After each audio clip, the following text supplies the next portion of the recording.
dipersembahkan oleh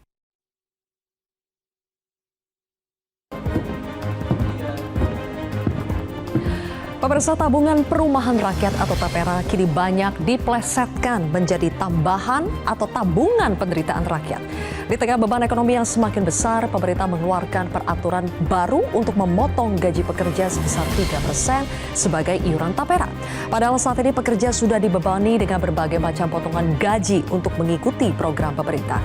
Apa sebetulnya urgensi TAPERA dan mengapa pemerintah seolah memaksa rakyat untuk ikut program TAPERA? Inilah kontroversi selengkapnya. TAPERA gaji kian tipis makin miris, bersama saya Zilvia Iskandar.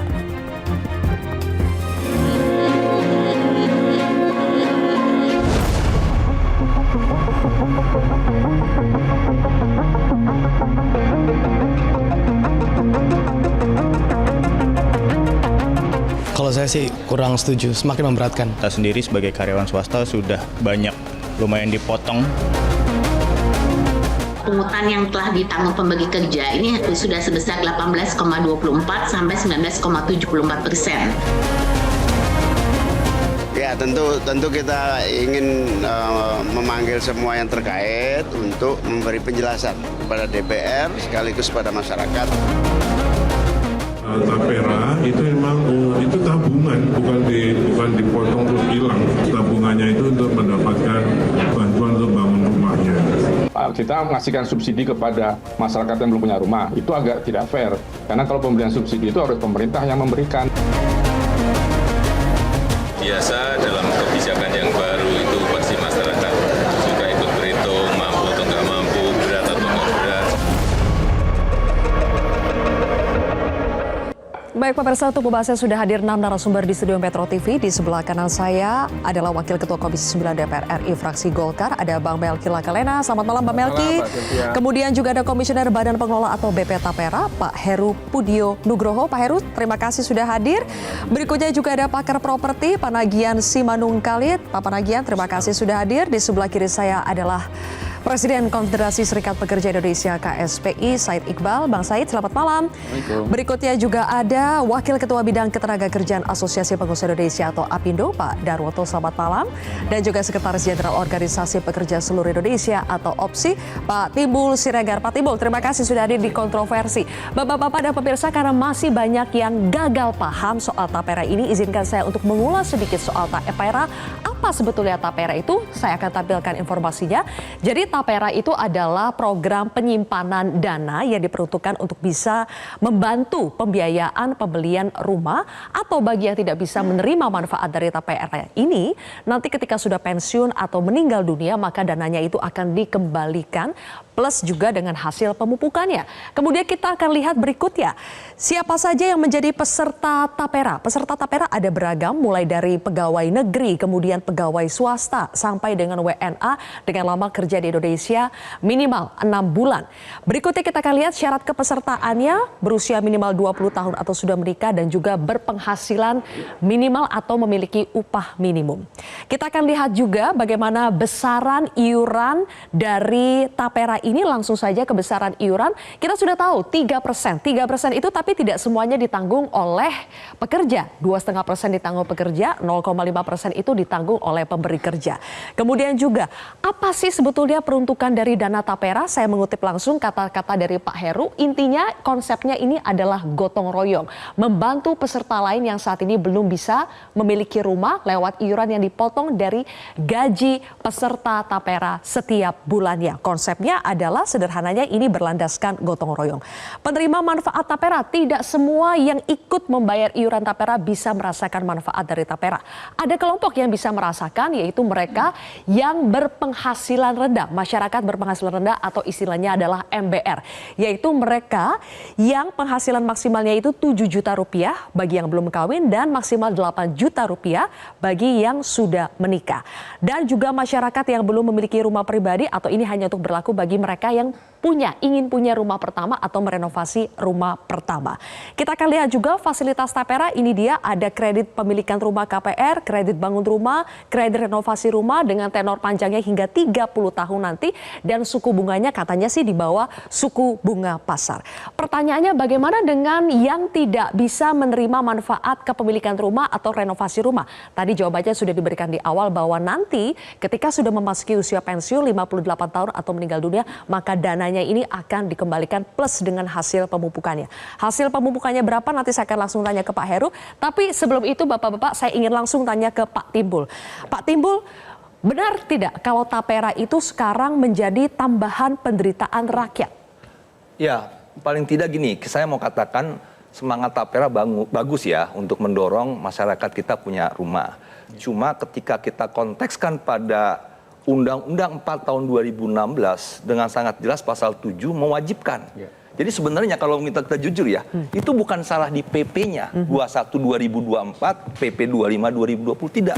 Salahnya memang kurang tepatnya di pasal 7, 9 dan 18. Pasal 7 mengatakan seluruh pekerja swasta wajib memberi kerja, mendaftarkan. 18-nya pemberi kerja membayarkan iuran. Nah, diturunkanlah dalam PP sehingga muncul di pasal 15 ayat 2, 2,5% dari pekerja, 0,5% dari pengusaha. Nah, persoalannya gini, bahwa fasilitas atau akses pekerja untuk rumah itu sudah ada di PP 46 tahun 2015 yang namanya manfaat layanan tambahan perumahan. Pekerja swasta yang menjadi peserta JHT itu dikasih aksesnya. Nah, satu. Yang kedua, pasal 37 ayat 3 Undang-Undang SJSN juga begitu. Diturunkan dalam PP 46, minimal kepesertaan 10 tahun, dia bisa mengakses 30%. Jadi program sejenis sebetulnya sudah ada di JHT, BPJS Ketenagakerjaan. Itu yang waktu pada saat proses membuat Undang-Undang Tapera kami sudah sampaikan.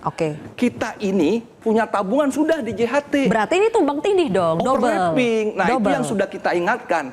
Cuma kan mungkin pemerintah menganggap udahlah swasta ikut gotong royong yuk. Nah, sekarang pertanyaannya, memang di Undang-Undang Tapera disebut prinsip gotong royong. Persoalannya ketika kita bergotong royong, apa yang kita dapat? Nah, disebut tadi, kita belum tentu dapat manfaat untuk perumahannya. Kedua, tabungan yang kita taruh di BP Tapera tersebut, berapa imbal hasilnya? Itu kan belum tahu. Masih banyak kalau yang di belum JHT, jelas. dengan sangat jelas, minimal sama dengan rata-rata suku bunga deposito bank pemerintah. Kalau kita perhatikan dari 2016 sampai 2023 itu antara 1 sampai 2% di atas rata-rata suku bunga deposito bank pemerintah. Sehingga jelas. Nah, ini kan persoalan sudah tidak dapat manfaat, uang yang kita taruh pun ala kadarnya mungkin. Jadi bisa menambah penderitaan rakyat, betul? Ya, nah berikutnya artinya gini, mau saya tambahkan lagi 2,5% kan gini, kalau kita baca pasal 26 PP 51 2023 kenaikan upah minimum ya kisaran 3-4%, ya kan? Atau 5% lah, 4%. Sudah naik 3% misalnya, dipotong 2,5. Jadi kan selisih bersihnya 0,5. Sudah diperjuangkan UMR-nya untuk naik, tapi ada potongan lagi. Langsung saja saya tanya ke Pak Heru di sini. Pak Heru, ada beberapa persoalan yang disampaikan oleh Pak Timbul, tapi saya mulai dulu dari tadi, tumpang tindih. Ini kan sebetulnya programnya sejenis sudah ada di JHT, BPJS Ketenagakerjaan. Terus kenapa lagi ada Tapera seperti ini? Urgensinya apa, Pak? Iya, makasih Mbak Sylvia. Makasih Pak Timbul yang sudah sangat bersemangat ya mencoba mengkritisi. Jadi pertama saya tegaskan dulu nih, bahwa Tapera itu adalah tabungan, ya. Jadi bukan iuran, bukan potongan, gitu ya. Ya, tapi adalah merupakan tabungan, tabungan yang dikolek secara periodik dari peserta, gitu ya, dalam jangka waktu tertentu, yang khusus hanya bisa digunakan untuk pembiayaan perumahan. Itu konsep di Undang-Undang Taperanya seperti itu. Dan atau dikembalikan pokok simpanan dan hasil pembukaannya pada saat berakhir masa kepesertaan. Jadi dari situ clear. Kenapa harus ada Tapera, gitu ya? Ya, pertanyaan kan banyak kan seperti itu. Saat ini kalau kita lihat kesenjangan kepemilikan rumah, ya data Susenas saja di 2023 masih 9,95 juta. Ya, pertumbuhan demand perumahan, ya, pertumbuhan keluarga baru itu sekitar 700.000 sampai 800.000, gitu ya. Kemampuan pemerintah ya melalui afirmasi APBN baru di angka kurang lebih 220.000 per tahun. Ya, sehingga kalau tidak ada partisipasi aktif masyarakat dengan bersama-sama menabung, ya, kemudian ada yang menjadi istilahnya penabung mulia, gitu ya, melalui skema tabungan perumahan rakyat ini untuk sebagian hasilnya tadi digunakan membantu ya MBR masyarakat berbeda yang belum punya rumah, tentu angka backlog tadi ya kerjanya itu nggak akan bisa terkejar. Jadi yang ada fasilitas yang ada di JHT itu saja tidak cukup ya Pak? Ya, ini harus juga nih bahwa JHT ya itu kan manfaat layanan tambahan sepengetahuan saya Pak Timbul ya. MLT perumahan ya. Dan itu memang bagian dari JHT. Cuman ya di Undang-Undang Tapera, Undang-Undang Nomor 4 2016, mandat untuk mengelola pembiayaan perumahan itu ada di BP Tapera. Itu kalau kita runut ya, dari mulai Undang-Undang Nomor 1 tahun 2011 tentang perumahan dan kawasan permukiman, di salah satu pasalnya bahwa negara harus membentuk badan hukum yang khusus fokus membiayai pembiayaan perumahan. Muncullah Undang-Undang Nomor 4 2016 turunannya. Jadi setelah amanat undang-undang memang tidak cukup juga dengan MLT yang ada di JHT begitu ya. Oke, ada dua yang dijelaskan oleh Pak Heru. Satu, Pak Said, bahwa ini bukan potongan, tapi ini adalah tabungan. Anda sepakat tidak bahwa ini adalah tabungan? Tabungan yang wajib harus disetor oleh semuanya. Memang tabungan, tabungan sosial itu. Tabungan sosial. Tapi kan judulnya Tapera, tabungan perumahan rakyat. Orang buruh dan peserta Tapera ketika dia masuk ke dalam program Tapera, dia ingin punya rumah dong. Konsepnya itu, punya rumah. Tapi jangan dipaksa, dia disuruh nabung, nggak punya rumah. Logikanya, tidak ada kepastian ketika mengikuti program ini untuk mendapatkan rumah. Kalau gitu buat apa? Kok negara kayak kolonial sih? Kan udah ada pajak. Udah ada iuran di program jaminan sosial. Ini apa? Mengumpulkan dana masyarakat dikelola oleh pemerintah. Bukan pajak, bukan iuran. Kalau mau jaminan sosial, ya boleh pajak, boleh iuran, atau mix seperti BPJS. Itu kan mix antara pajak dan iuran. Pajak PBI, yang iuran yang kita kenal dengan mandiri atau di persentase di buruh yang bekerja penerima upah. Nah ini nggak jelas. Ini sebenarnya uangnya mau diapain sih? Ini kan persoalan yang sebenarnya serius. Udahlah nggak usah pakai bahasa yang terlalu tinggi. Rakyat nggak ngerti. Yang buruh ngerti, uang gua, kok lu yang atur gitu loh. Uang gua, Pak, motong pakai uang gua. Tuh. Lu mau atur-atur. Belum tentu juga dapat rumah. Kita nggak ada kepastian jadi kita rumah. Urunan tapi belum tentu rumahnya buat kita. Terus kemudian yang aneh, udah lo mau atur, lo nggak mau ikut bayar. Lo model apa nih pemerintah kalau kayak gitu? Pak. Oke, Pak Said ya, ini menarik. Susah-susah amat cara berpikir. Pak Iqbal gitu ya. Mungkin saya sampaikan dulu nih Pak, data ya dari afirmasi APBN, negara hadir untuk ikut membantu penyediaan perumahan Pak, rakyat. kalau negara hadir, kenapa nggak APBN ikut masuk dalam Tapera? Sebentar dulu. Malah masyarakat buruh. Bapak ngerasain nggak orang upah minimum itu emang naik? Orang turun kok, gaji 3 tahun nggak naik, tiba-tiba main potong aja. Kalau Bapak nggak upah minimum, ngomongnya enak. Tapi kalau kita upah minimum, baru terasa itu potongan 2,5%. Naik gaji tahu nggak Bapak Botabek berapa? 1,58%. Berapa Bapak potong iuran sebagai mewakili pemerintah? 2,5%. Rentenir aja nggak kayak begitu, Pak. Oh enggak, bentar dulu nih. Ya. Dari alokasi APBN melalui fasilitas likuiditas pembiayaan perumahan yang dikelola oleh BP Tapera. Ya, dari 2010 sampai sekarang itu program sudah menghasilkan 1.475.000 unit rumah ya dengan nilai penyaluran kurang lebih 136 triliun lebih. Itu negara hadir, Pak. Dan kita yang kelola. Dari 1.476.000 tadi itu ya, 1,1 jutanya itu adalah pekerja swasta yang memperoleh manfaat itu ya. Ya tentunya kan dengan kemampuan seperti itu ya tidak akan bisa ngejar ini dengan sekian juta pekerja ini. Makanya perlu tadi prinsip gotong royong pemerintah terus antara masyarakat yang mampu dengan yang belum mampu punya rumah. Nah itu Bapak salah tuh. Ya. Kalau prinsip gotong royong itu jaminan sosial, namanya asuransi sosial. Yang kaya membantu yang miskin, yang sehat bantu yang saya nabung 100 juta, Bung Timbul nabung 25 juta. Masa uang saya dipakai buat beliin rumahnya Bung Timbul? konsep gotong royong apa itu ngawur. Harusnya prinsipnya tabungan. Memang nggak hilang, Prinsipnya tapi kenapa tabungan. saya dipaksa untuk bayarin uangnya Bung Timbul, terus negara nggak bayar? Dan itu nggak hilang uangnya Pak. Memang nggak hilang, Kita tapi balikin uang dan kita saya pupuk dipakai terus gitu untuk kan. membeli rumah yang dibutuhkan oleh Bung Timbul yang tadi mendapatkan manfaat. Loh, saya nggak mau dong. Uang saya dipakai, terus negara di mana? Kecuali kayak CPF di apa itu di Singapura atau EPF di Singapura, CBF di Malaysia, pemerintah ikut dalam proses mengiur dan pemerintah 2 kali lipat loh. Ini pemerintah udah nggak mengiur, ngatur, kita nggak dikasih kepastian. Terus uang kita disuruh pakai buat bayarin. Emangnya kita nggak bayar pajak? Gimana? Emang kita nggak Pak bayar Heru, iuran Bang Melki gitu? kalau mau tambahin juga boleh loh. Silakan Bang Melki. Saya begini, memang kebijakan ini kan lahir sepertinya kan memang kita belum duduk bicara diskusi panjang ya. Kalau saya lihat ya, jangankan pihak luar ini, kami DPR RI pun juga memang setelah ini keluar kita baru mau duduk nih. Karena kan ini ada 3 bagian ya. Di komite ini kan ada Menteri Keuangan tuh Komisi 11. Bicara soal pembangunan rumahnya ini itu Komisi 5, kami sendiri bagian pekerjaannya nih Komisi 9. Kami pun setelah ini keluar juga kita berkomunikasi nih, kan kaget juga kita. Saya pun juga berkontak mitra kerja kami menanyakan apa sih yang jadi duduk perkara gitu.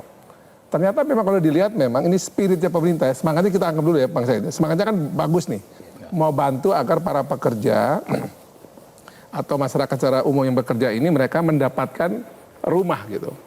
Persoalannya adalah kalau kita lihat memang negara ini punya dana terbatas. Yang itu tidak bisa cuma dari pemerintah, jadi butuh juga dari para pekerja juga bisa terlibat. Dan memang ini dua logika yang berbeda nih. Antara Tapera sendiri dan BPJS itu berbeda semangatnya ya. Kalau Tapera ini tabungan, sementara kalau bicara BPJS itu kan ini memang yang tadi disampaikan oleh Bang Said, ini kan dua belah pihak ya. Nah untuk itu menurut saya begini, ini kan memang kita belum duduk bersama dengan baik nih, mendiskusikan manfaatnya, kepesertaannya bagaimana, dan juga tentu bagaimana agar ini bisa berjalan secara sustainable jangka panjang ya.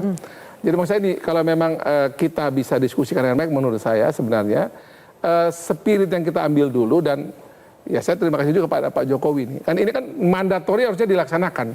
Kalau dulu kita tolak ya jangan ada itu undang-undang. Ini sama halnya kalau sekarang kami juga ini baru mengerjakan namanya KRIS. Yang juga ini rame juga nih KRIS ini, Mas Timo juga suka protes nih. Itu 20 tahun lalu, 2004 itu sudah disuruh bikin, kita memang nggak siap baru mau bikin sekarang nih. 20 tahun lalu. Nah, dipaksa juga suruh orang membuat itu biar masyarakat dapat manfaat. Nah, sama juga dengan Tapera ini menurut saya nih ya, ini maksudnya memang untuk buruh, untuk para pekerja secara umum ini, PNS dan non-PNS ini. Cuma memang mungkin karena belum terkomunikasi, karena kita belum duduk nih Bang Said. Kalau saya melihat itu ya, menduduk membagi. BPJS itu udah ada Pak, namanya tabungan sosial, JHT. Betul. JHT itu kan juga kalau sama. JHT ini, saya cek ya kepada teman-teman BPJS nih, kenapa ada manfaat tambahan yang di BPJS ini, JHT ini, kok kenapa para buruh atau para pekerja menggunakan, tapi nggak jebol di perbankan gitu. Kan ini kan ada manfaat tadi itu. Dari total mungkin saya belum hitung berapa, karena saya belum minta datanya, tapi dari yang diajukan kepada perbankan itu ternyata sebagian diterima, sebagian ditolak. Mau tahu nggak kenapa Bang? Ternyata tuh sebagian juga misalnya kena pinjol. Oke, Nah ini problem kita nih. Kalau di Tapera pun, ya kita punya kredit macet, dikasih nggak Pak? Gini, Enggak Pak. juga. Artinya memang itu bagian dari seleksi.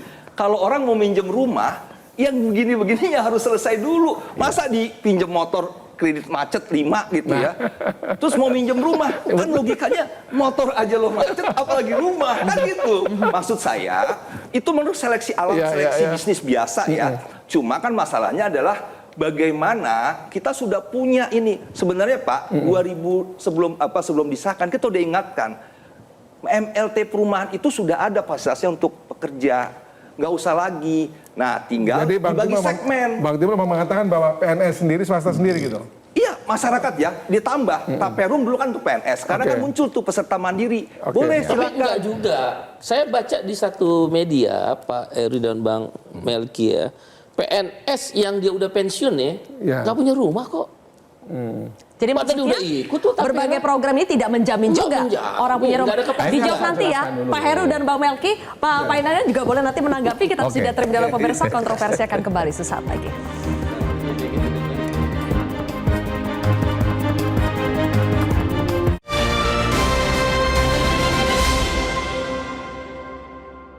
dipersembahkan oleh Seperti dulu waktu BPJS di luar yang BPI yang gratis 96 juta kan juga ramai, tapi setelah berjalan kan saya kira merasakan manfaatnya bahwa rumah sakit tidak dipungut biaya, hal seperti itu yang akan dirasakan setelah berjalan. Kalau belum biasanya pro dan kontra. Dari program sebelumnya yang sudah ada, Pak Heru, seperti manfaat layanan tambahan yang ada di JHT, Jaminan Hari Tua Jam Sostek, itu pun tidak menjamin orang bisa punya rumah karena banyak kriteria yang ternyata harus dipenuhi dari sisi perbankan. Lalu apa yang membuat Tapera bisa berbeda dari program yang sudah ada, Pak? Nah, ini menariknya gitu ya. Tapera ini ya, syarat tadi sudah dibacakan di awal oleh Mbak Sylvia ya, di salah satu pasal di PP 25 2020 bahwa syarat untuk mendapatkan pembiayaan perumahan atau peserta bisa mengajukan KPR adalah minimum 1 tahun dia menjadi peserta dan 1 tahun dia nabung. Ya, jadi itu meningkatkan bankability dari peserta sebenarnya. Kenapa? Ya dari keaktifan dia nabung ya, yang 3% dari penghasilan tadi ya selama 1 tahun itu kita nilai bahwa track recordnya bagus nih, dan orang ini akan mampu kalau dia diberikan pembiayaan KPR akan mampu untuk ngangsur gitu ya. Ya.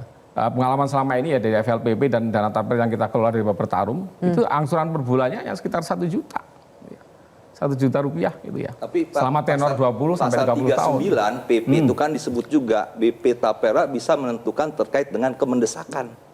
Iya. Nah, jadi betul. tidak hanya 38. Iya, betul. 39 juga harus karena akan terjadi subjektivitas BP Tapera. Kemendesakan itu memang kemendesakan itu ada di apa? sini. Itu kita nilai secara objektif ya, dari sisi usia, lamanya dia mengantri, artinya kan jumlah keluarganya, itu kita pertimbangkan semua. Ya, artinya kan jadi tidak semena-mena sudah lancar membayar pun belum tentu otomatis kan gitu juga. Membayarnya lancar kan belum otomatis. Kalau BP Tapera bilang Anda nggak mendesak, ya nggak dapet. Oh gitu, Pak? Iya. Di pasal 39 begitu. Gaya nggak seperti itu. Enggak, coba baca pasal 39 ya. Kemendesakan. Kemendesakan itu yang menentukan BP Tapera. Itu kan memang parameter kemendesakan itu memang itu ada kriteria ya tentu dinilai dulu kan karena kan tidak bisa sekaligus. Justru maksud saya gini. Sudah bayar 12 bulan tapi belum tentu bisa dapat. Begitu ya Pak Heru? Kan yang menentukan itu bankable atau enggak itu salah satunya dari kami. Kenapa?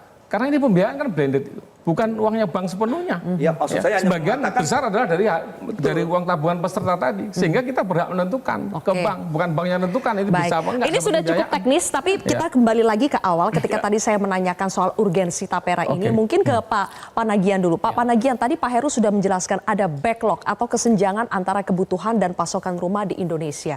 Saat ini mencapai 18% atau setara 12,7 juta keluarga. Kalau kami tidak salah ya. Betul. Tepat tidak Pak Panagian diatasinya dengan cara potong gaji 3% untuk iuran Tapera atau tabungan Tapera? Ya.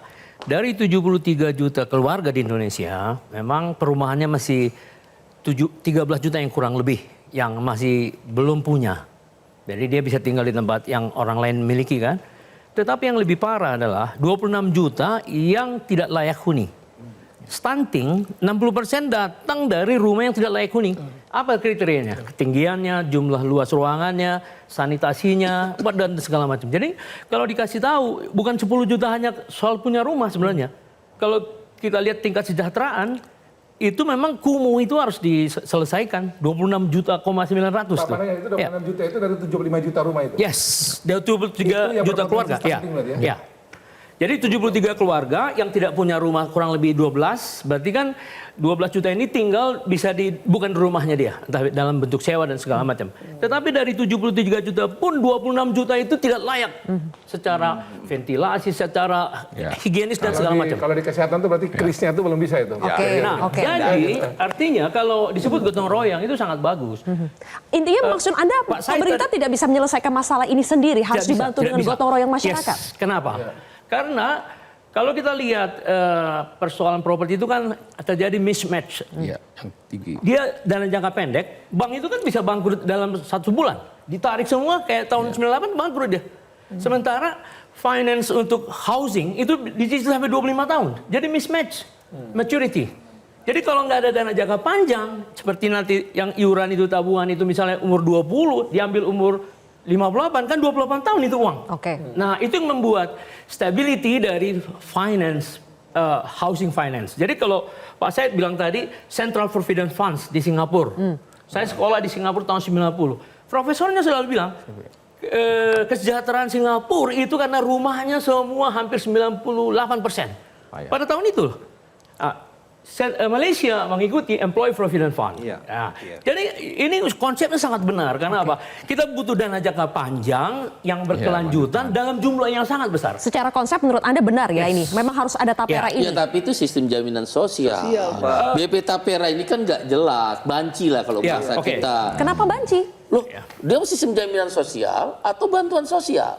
Kalau dia bantuan sosial, maka dia harus ambil dari dana pemerintah APBN. Kalau dia sistem jaminan sosial, ada tadi 3, bisa iuran, bisa pajak, bisa gabungan di antara kedua. Misal tadi jaminan kesehatan, jaminan hari tua, jaminan pensiun, jaminan itu adalah tabungan sosial. Kalau asuransi sosial, jaminan kecelakaan kerja, kematian, dan jaminan kesehatan. Nah, tapera ini apa?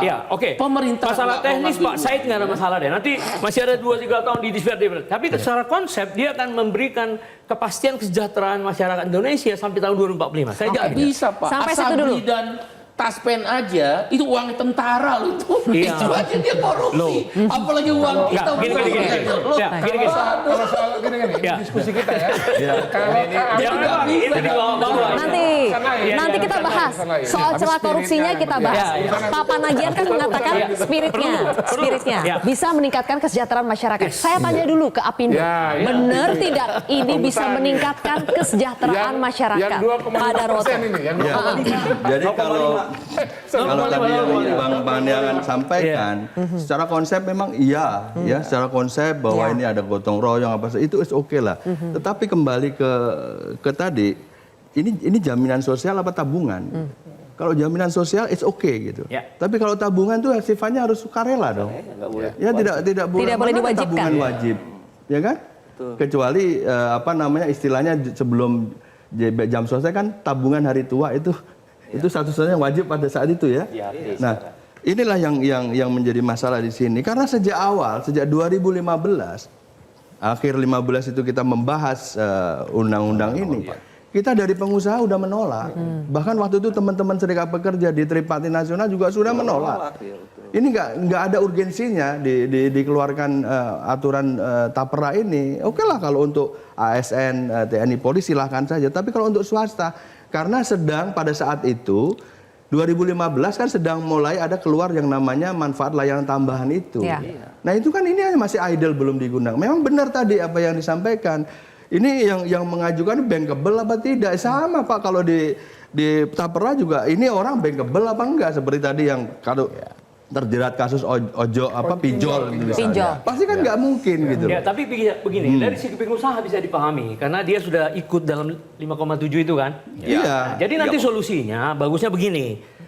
Oke, dikurangi JHT-nya. Lalu ditransfer yang Anda bilang tadi MLT itu dimasukin ke Bank Tapera. Nah, itu yang malah pasti diprotes sama buruh. Itu total agenda. Baik. Tapi sebelum itu semangat ngurus negara kayak ngurus sekarang gini. Segala sesuatu yang tidak boleh kita sepakati. Sekarang karena masalah rekomposisi dari JKK emang tidak masalah.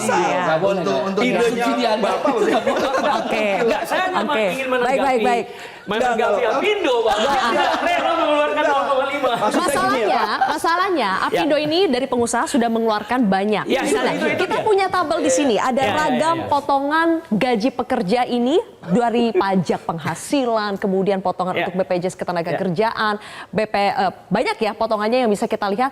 Dan ini ada yang belum masuk apalagi Pak? Kesehatan juga ada. Nah ini dia, kesehatan, asuransi, dan sekarang mau tapera. Ini tidak hanya dibayarkan pekerja tapi juga ditanggung perusahaan. Dari perusahaan sudah menanggung totalnya berapa Pak dari semua potongan-potongan ini? Potongan-potongan antara sekitar 18 sampai 19%. Ditambah 0,5 lagi buat tapera memangnya nggak bisa Pak? Memang disebutnya kecil itu. Tapi kan ini besar juga bagi bisnis. Setiap bulan. Setiap bulan dan ini seterusnya. Seluruh pekerja. Gitu. Kenapa nggak kita dari pengusaha itu berpikir bahwa ya udah untuk pengusaha karyawan swasta manfaatkan aja layanan tambahan itu saja. Yang sudah ada. Cukup. Itu masih banyak kok masih idle banyak itu. Dari 160 triliun itu kurang lebih baru berapa persen itu? Dan kecil diusahakan sekali. juga Pak, Permenaker 17 2021 tentang MLT perumahan itu direvisi dulu supaya tadi aksesnya lebih ya, tentunya memang kaitannya dengan suku bunga ya. Di Tapera kan juga ada suku bunga. Nah, yang di MLT ada suku bunga. Nah, itu yang coba diturunkan sehingga bisa lebih untuk pekerja swasta. Kan gini artinya, pembagiannya supaya jelas. Yang PNS, TNI, Polri, dan masyarakat mandiri dikerjakan. Pasarnya ini, MLT, perumahan pekerja swasta ini. Supaya bisa berkolaborasi mereka. Kan nggak nunggu di sini. Kalau di sini kan semuanya berapa tahun. Ujung-ujungnya Bang Melki. Nah, dibagi aja, dibagi supaya ini porsinya ini kerjain. Jadi bersamaan. Jadi gini Bang Timbul. Jadi gimana Bang Melki? Boleh dijawab nanti ya Bang Melki. Kita harus jeda terlebih dahulu. Bang Melki disimpan untuk segmen ketiga pemirsa, tetaplah di Kontroversi.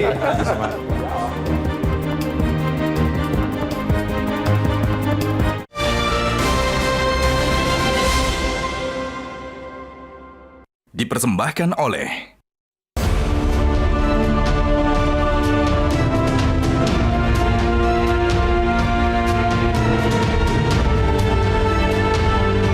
saya kira ini kesempatan. Siapapun perlu. Memang kalau sudah punya rumah ya ambil case-nya saya kembali. Ini sudah 5 tahun, sudah ganti pergantian pengurus kan. Dan ini dimulai dengan disetujui oleh Bapak Presiden. Jadi bukan bang hilang.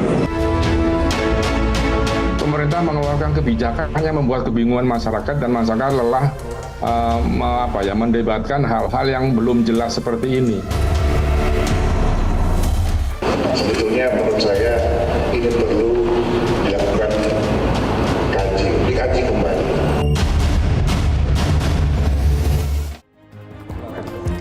Baik, kembali lagi di Kontroversi pemirsa. Bang Melki, silakan tadi dijawab. Lagi-lagi ini mempersoalkan sebetulnya Tapera ini adalah tabungan atau jaminan sosial dan kenapa tidak memanfaatkan MLT, manfaat layanan tambahan yang sudah ada di program JHT Jam Sostek BPJS Ketenagakerjaan. Ya kalau saya sih begini ya, kan ini kalau kita lihat nih kan ini kenapa makin tinggi eskalasi urusan rumah ini kan setelah ada kesepakatan bersama ya, kita butuh program 1 juta rumah misalnya.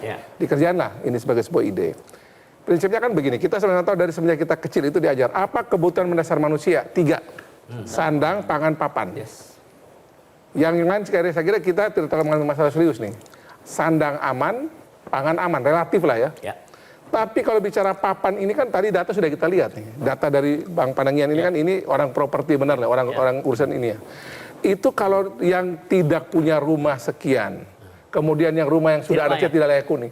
Ya memang masuk akal kalau kami di sini banyak ketemu penyakit stunting dan sebagainya macam itu. Nah pertanyaan adalah gini, kita sama-sama tahu negara ini memang punya tanggung jawab gitu kan. Tapi namanya kita dari awal semenjak negara ini berdiri, semangat bangsa ini berdiri itu gotong royong. Pemerintah bekerja, rakyat pun juga bekerja.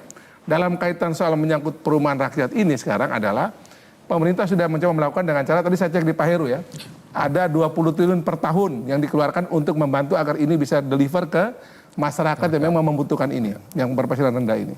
Ternyata 20 juta per tahun ini setelah sekian lama ini sudah 1,4 juta ya yang tersentuh. 1,4 juta unit. Yang dibangun ya. Yang dibangun. Ini belum ada tabungan yang dipakai nih ya dari sudah ada yang dari Baper taruh dulu. Sudah ada 14.000 rumah yang kita pastikan untuk dengan angka seperti ini saja kita sudah bisa 1,4 juta rumah gitu. Nah, pertanyaannya sekarang begini.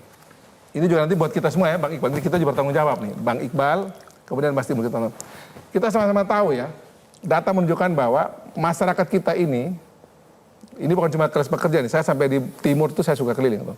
Makin dia hidupnya susah itu, dia makin berlari ke hal-hal yang kadang-kadang buat kita itu tidak produktif. Contoh rokok, contoh miras, contoh judi gitu ya. Maksud pinjol ya. Nah pertanyaan adalah gitu, untuk uang model seperti itu duitnya kok kenapa bisa ada gitu. Nah justru yang ini yang itu untuk rumah dia sendiri. Bang Melki ingin mengatakan seharusnya masyarakat tidak perlu keberatan dengan 3% ini yang dipotong dari gajinya. Ini tanggung jawab kita bersama adalah mengarahkan agar pengeluaran kita punya para teman-teman kita yang di bawah ini, Bang Iqbal juga, sembari kita diskusi model begini juga diarahkan akan mengeluarkan uang itu hal yang bersifat produktif gitu. Dan rumah ini produktif. Kalau perumahan itu nggak ada yang nolak. Diskusi dari awal dari melihat netizen dan di sosmed juga nggak ada yang nolak.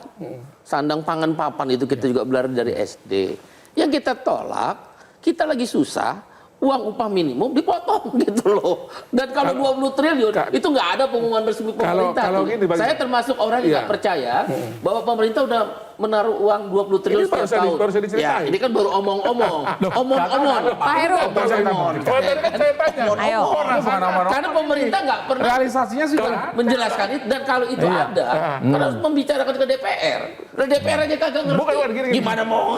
Justru kan saya tanya di Pak Heru, karena saya kira begini ya, memang ini kita punya komunikasi atau sosialisasi ya. Kurang. Karena ternyata saya kan ini kan waktu kita off tadi kan saya tanya. Jadi ternyata pemerintah sudah menggelontorkan 20 triliun ya Pak tadi ya. Tahun. Oke. Kalau dalam tapera ini, kan tadi Bang Said sempat mengatakan, dalam tapera peran pemerintah mana? Yang disuruh iuran adalah masyarakat, sementara pemerintahnya nggak ikut iuran. Ini tadi 20 Gimana Pak?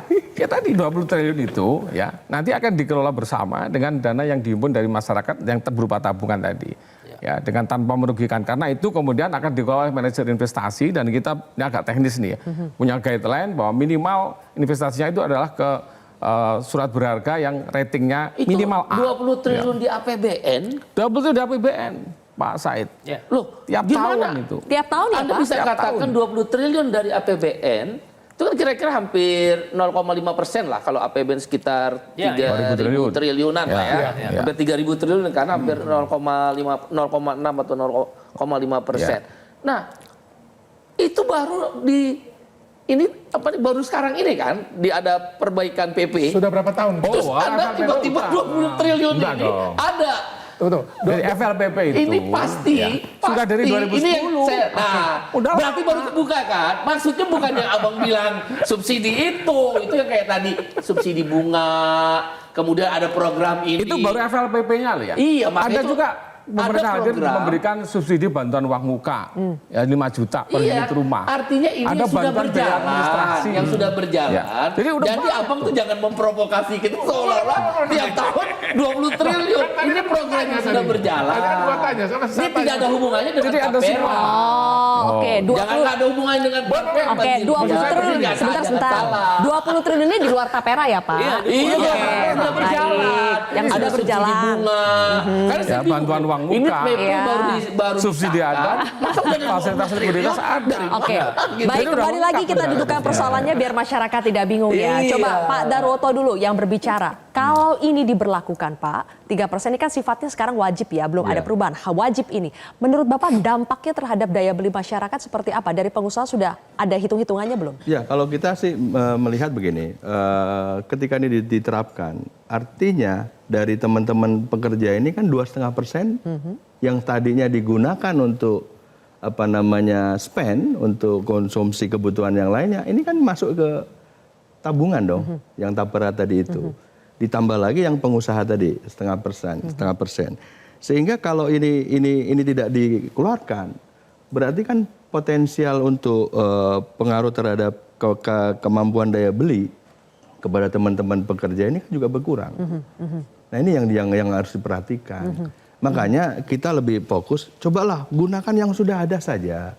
Saya kembali lagi ya, MLT ini sangat bermanfaat sekali buat teman-teman pekerja loh, yang khususnya swasta ya. Ini coba kita manfaatkan. Yang penting targetnya adalah kalau tadi ada kebutuhan perumahan di sana, ya sama-sama aja MLT kasih target berapa rumah yang mesti bisa dicapai. Ya kan, berapa nasabah terhadap perumahan ini yang mesti disasar. Sama-sama kerja aja gitu. MLT masih dikit Pak Darwoto. Kalau nggak keliru ya, baru 4.000-an unit rumah, baru 1,2. Nah iya, itu kan harus dicari. Pemanfaatan MLT belum optimal saya berarti. tambahin ya tentang daya beli. Yang dipersoalkan oleh kawan-kawan buruh adalah tentang potongan yang memberatkan. Memang itu larinya ke purchasing power. Kalau tadi saya bilang, potongan total 1% kesehatan, 2,5% tapera berarti 3,5%, tambah 2% JHT berarti 4,5%, tambah PH 21, ya kan? Nanti masuk lagi pensiun 1%. Hampir kira-kira 12%. Upah minimum rata-rata ya. Saya kan rata-rata Jakarta misalnya ada yang 5 juta, ada juga yang masih 3 juta. Rata-rata itu 3,5 juta. 3,5 juta dipotong 12%, Pak. Gimana dia mau hidup gitu loh. Bukan dia nggak butuh rumah. Kan kebutuhan itu ada tingkatan prioritasnya. Itulah yang bilang Ketika daya beli belum cukup dan dunia usaha belum tumbuh, betul di capital intensif dunia usaha relatif lebih baik ya, atau termasuk di pertambangan. Tapi di labor intensif di mana-mana PHK kok. Itu bermasalah. Tiba-tiba pemerintah memunculkan yang memukul daya beli itu. Bukan yang diterima pasti dilawan. Itu persoalan utamanya. Sebaliknya. Sebenarnya. Sebaliknya apa Pak? Boleh dijawab nanti, kita jeda lagi ya pemirsa. Segmen 4 akan hadir sesaat lagi, tetap di Kontroversi.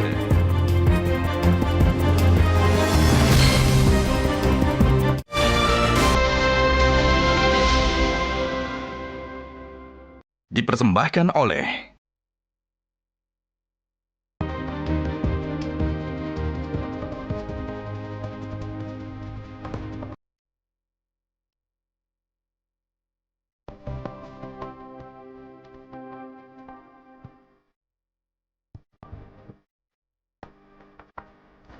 Jelas 91% tidak setuju gajinya dipotong untuk Tapera. Ini mengkonfirmasi apa yang disampaikan Bang Timbul, Pak Darwoto dan juga Pak Said Iqbal bahwa bukan masalah perumahan ya, masyarakat memang butuh rumah, tapi gajinya itu yang dipotong yang menjadi masalah. Tadi Pak Panagian mau mengatakan apa? Sebaliknya apa? Solusinya apa? Mereka yang akan menerima manfaat ketika semua orang dari semua golongan masuk mengiur, manfaat yang akan diterima justru yang middle low income group yang disebut MBR tadi di bawah 7 juta. Jadi kalau pejabat BI juga membayar, orang asing juga membayar, mereka dapat manfaat. Tapi secara jangka panjang kesejahteraan akan terlihat karena revolving dari uang itu terus makin membesar.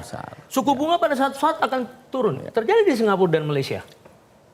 Karena besarnya dana jangka panjang. Jadi kita harus berpikir jangka panjang ini ya, manfaatnya akan dirasakan jangka panjang. Iya, dana bank itu cuma 1 tahun ditarik. Apakah JHT juga bukan dana jangka panjang? Oh iya, saya katakan sampai saya katakan tadi bila perlu di diskon, dipotong. Karena apa? Kalau dia disentralisir, khusus dia untuk membangun rumah. Kalau dia di split seperti tadi. Ya makanya udah 30% disilahkan untuk membangun rumah. What happened? Tidak terjadi apa-apa.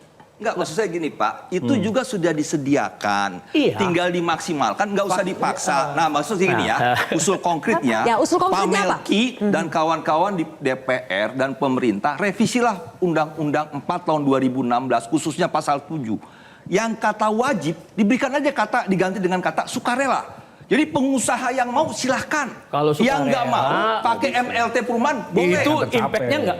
Oh iya, artinya nggak, maksud saya gini, karena asal muasal persoalan di PP ini kan adalah pasal 7, karena kata wajib. Jadi maksud saya revisi aja Pak Melki. Revisi, usulannya adalah revisi Bang Melki. Ini kan ada, harus jangan cuma semua diserahkan ke pemerintah dan DPR saja gitu. Pengusaha dan teman-teman pekerja di semua sektor ya, itu kita juga mesti pikirkan gitu. Kenapa kita bicara MLT ini kenapa nggak jalan? Kan problemnya bukan ada di jalan Pak, jalan Pak. Saya baru cek di BPJS Tenaga Kerja. Dari banyak pengajuan yang masuk itu, kenapa MLT ini nggak jalan? Karena memang ternyata ini harus kita akui jujur juga ya. Para pekerja kita juga terjebak yang tadi itu. Jadi gini, membenahi juga situasi di kalangan kita, di teman-teman, itu bisa kita lakukan juga. Jadi pemerintah bagiannya kita kerjain, DPR kami kerjain gitu. Pengusaha juga. Tapi sekali lagi, saya mau kita semua ya, harus bisa mengedukasi agar teman-teman yang sudah dengan keterbatasan dana ini juga dipakai produktif gitu Bang Im. Ini mesti juga kita kerjain gitu. Mau kita naikin berapapun angka gaji buruh, kalau kemudian larinya ke sektor tidak produktif, sayang gitu loh.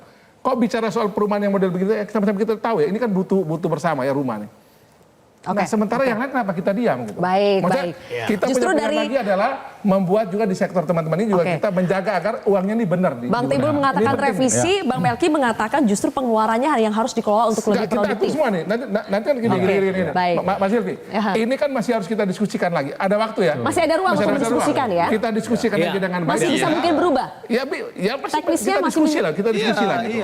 Dari wajib menjadi sukarela masih mungkin terjadi? Salah satu bagian diskusinya. Pak Darwoto, jadi usulan konkretnya apa Pak? Tidak diberlakukan. Itu jelas dari Apindo ya. Tidak diberlakukan berarti memang harus direvisi secara undang-undang. Terus mau model revisi, mau tidak diberlakukan kan juga bisa juga. Ya maksudnya ya tidak mau rugi, 0,5 nggak mau. Kalau ternyata 3%-nya semuanya dibebankan kepada pekerja, tidak ada yang menjadi tanggung jawab pengusaha? Ya kita juga pengen pengusaha juga pekerjanya nggak mau berisik dong. Nggak, dia nggak perlu ditanya. Kalau Iya nggak kan? perlu ditanya, dia Sehingga tadi nggak perlu ditanya, statement dia Bang nggak Iqbal, ada urusan kalau dia. dibebankan ke semua, ya pasti larinya kemana udah tahu. Pemerintah taruh tengah. Jangan dari sisi pemerintah, pengusaha semua kan ingin agar kan rakyat dalam hal ini teman-teman pekerja kita ini kan dapat rumah yang baik. Soal nanti bagaimana semua berbagi di situ kita diskusi. Negara taruh berapa di situ. baik. Pengusaha taruh berapa. Nah, kalau untuk Kita diskusi, Presiden harus seperti waktu JHT menyatakan bahwa PP nomor 21 tahun 2024 tidak atau belum diberlakukan. Nah, ini kan walaupun 2027. sampai walaupun Masih sampai lama. 2027. Ya. Jadi tidak diberlakukan. Barulah kita duduk bersama untuk diskusi. Jangan bilang, kita diskusi ruang begini. Tapi 2027 makin mendekat ya nunggu. Itu namanya akal-akal. Presiden harus umum bahwa PP nomor 21 tahun 2024 dia tidak diberlakukan sampai ditemukan Kesepakatan hasil bersama diskusi yang terbaik dari semua stakeholder. Masih adakah ruang untuk itu, Pak Heru? Saya percaya. Nggak berani lah. Coba, Pak Heru. Menghadapi kontroversi ini, jadi masih ada ruang untuk musyawarah lagi, Pak Heru? Ternyata tahun 2026 diberlakukan. Ayo, saya berikan kesempatan dulu. Yang lain tenang dulu. Pak Heru, 1 menit terakhir, silakan Bapak. Ya prinsipnya itu kan mulia tadi ya. Bagaimana yang mampu, yang sudah punya rumah, mampu nabung nih untuk mensubsidi yang belum punya rumah agar bisa menjangkau KPR dengan bunga yang sangat rendah. Itu prinsip itu kan sangat mulia gitu ya. Ya kan. Nah, terkait dengan kapan diberlakukan, ini kan masih ada waktu 3 tahun. PP 21 itu adalah merupakan perubahan dari PP 25 yang tidak mengatur hal substansi, tapi bagaimana meningkatkan tata kelola pengelolaan dana tapera di internal BP Tapera. Itu substansinya sebenarnya. Jadi nggak ngatur bahwa bulan depan mau akan dipotong, nggak ada. Dan itu juga bukan potong, itu tabungan, gotong royong, gitu loh. Jadi menggunakan kata-kata itu paling indah. Selama 3 tahun ini apakah masih ada ruang untuk revisi? Hal-hal yang diperlukan masih ada. Dan yang harus direvisi itu undang-undang. Karena PP itu merujuk pada undang-undang. Nah, di PP 25 2020 itulah muncul sudah dipahami Bang Sulat. Enggak, artinya gini, tanggung jawab Pak Melki itu. Jangan Oke, tampaknya diskusi ini masih akan panjang ya. Oke, tidak apa-apa, tapi terima kasih kita sudah mulai semakin memahami apa sebetulnya persoalannya. Terima kasih Pak Heru, Bang Melki, Pak Managian, kemudian Bang Timbul, Pak Darwoto dan juga Pak Said Iqbal sudah hadir bersama kami di Kontroversi malam hari ini. Pemirsa, saya Zilvia Iskandar pamit undur diri. Kita jumpa lagi di Kontroversi minggu depan. Selamat malam.